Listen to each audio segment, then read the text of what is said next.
إن الذين لا يرجون لقاءنا ورضوا بالحياة الدنيا واطمأنوا بها والذين هم عن آياتنا غافلون أولئك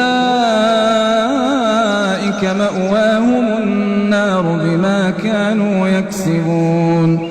إن الذين آمنوا وعملوا الصالحات يهديهم ربهم بإيمانهم تجري من تحتهم الأنهار في جنات النعيم دعواهم فيها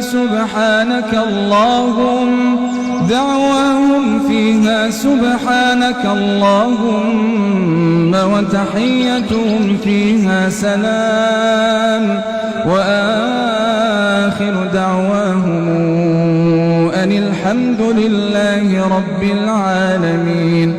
ولو يعجل الله للناس الشر استعجالهم بالخير لقضي إليهم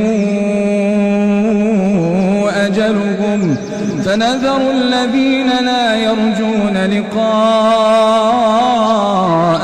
في طغيانهم يعمهون. وإذا مس الإنسان الضر دعانا لجنبه